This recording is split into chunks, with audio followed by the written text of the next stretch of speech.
High বন্ধুরা, মন্টরের রান্নাঘরে আপনাদেরকে অনেক অনেক স্বাগত।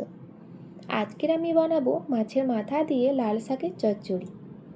অনেকেরই বাড়িতে এই শাকের রেসিপির নাম শুনলে বাচ্চা থেকে শুরু করে বড়রা খেতে চায় না। আচ্ছা, এই রেসিপিটা আমার মতো একবার বানিয়ে ফেলুন তো, দেখবে বলতে শুরু করবে এই লাল শাকের চচ্চড়িটা আবার কবে বানাচ্ছ। তাহলে চলো বন্ধুরা, দেখে নেওয়া যাক। প্রথমে এই লাল শাকগুলোকে ভালো করে ধুয়ে ছোট ছোট করে কেটে নিয়েছি। তারপর শাকের আলুগুলো লম্বা লম্বা সাইজ করে কেটে নেব। আমি কাঁচা ছোলাগুলোকে আগে থেকে ভিজে রেখেছিলাম, আর এখানে 4 থেকে 5টে বড়ি নিয়ে নেব। ওভেনে একটি কড়া বসিয়ে তেল দিয়ে তেল গরম হয়ে গেলে মাছের মাথাকে ভেজে নেব।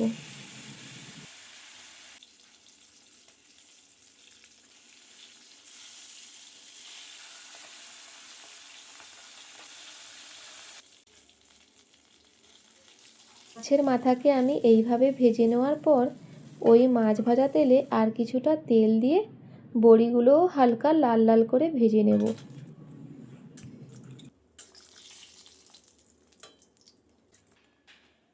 ভাজা হয়ে গেলে লাল শাকের চচ্চড়ি বানানোর জন্য ফোড়নে দিয়ে দেব একটি তেজপাতা, গোটা শুকনো লঙ্কা, কিছুটা 5 ফোড়ন। এর মধ্যে সুন্দর গন্ধ ছাড়লে দিয়ে দেব 1 চামচ রসুন ও লঙ্কা বাটা। রসুন ও লঙ্কা বাটা ততক্ষণ পর্যন্ত নাড়ব যতক্ষণ না এর কাঁচা গন্ধ যাচ্ছে। মশলার তেল ছেড়ে দিয়েছে, রসুনের কাঁচা গন্ধও চলে গেছে। এবার আমি এর মধ্যে দিয়ে দেবো কেটে রাখা একটি বড় সাইজের পেঁয়াজ। পেঁয়াজ আমি নরম হওয়া পর্যন্ত মশলার সাথে নাড়তে থাকবো।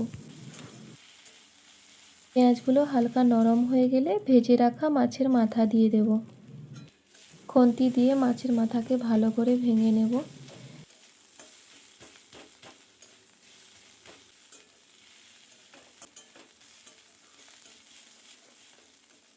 ভেঙে নেওয়ার পর দিয়ে দেব কেটে রাখা আলু। আলুগুলো মশলার সাথে মিশিয়ে নেওয়ার পর পরিমাণ মতো হলুদ দিয়ে মশলার সাথে ভালো করে কষিয়ে নেব। আলুগুলো কিছুক্ষণ কষানো হয়ে গেলে দিয়ে দেব কেটে রাখা লাল শাক। শাকের মধ্যে দেব ভিজিয়ে রাখা কাঁচা ছোলা, আর দিয়ে দেব কেটে রাখা টমেটো।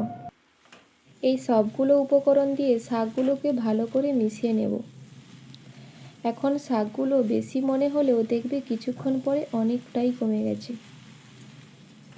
দেখো বন্ধুরা, শাকগুলো কতটা কমে গেছে। এবারে এর মধ্যে দিয়ে দেব পরিমাণ মতো লবণ।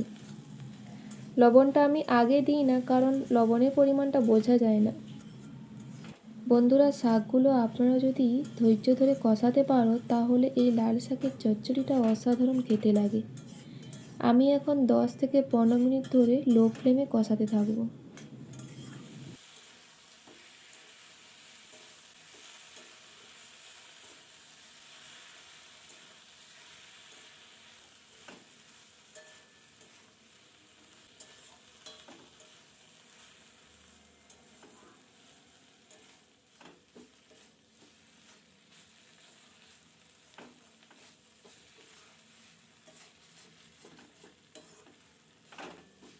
10 থেকে 15 মিনিট ধরে কষিয়ে নেওয়ার পর আমি এখানে অল্প পরিমাণ জল দিয়ে দেব।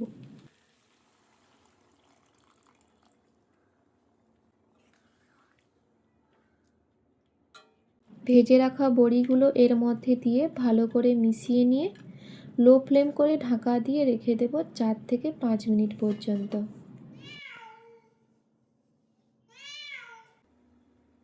বন্ধুরা, 4 থেকে 5 মিনিট পরে ফিরে এলাম।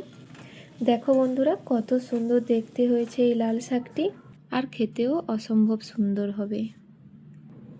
আর বন্ধুরা, অবশ্যই এই শাকটি হয়ে যাওয়ার পর কাঁচা সরিষার তেল দিতে মোটেও ভুলবেন না, কারণ কাঁচা সরিষার তেলে যে ঝাঁঝালো গন্ধ থাকে শাক ভাজা বলো শাকের চচ্চড়ি বলো খুবই ভালোভাবে কাবু করে। সরিষার তেল দিয়ে ভালোভাবে শাকটির সাথে মিশিয়ে নিলেই কিন্তু লাল শাকের এই রেসিপি আমার পুরোপুরিভাবে রেডি। আমার এই ভিডিও যদি আপনাদের ভালো লেগে থাকে তাহলে প্লিজ একটি লাইক ও ও চ্যানেলটি সাবস্ক্রাইব করে পাশে থাকো। আমি আসছি আবার পরের ভিডিও নিয়ে।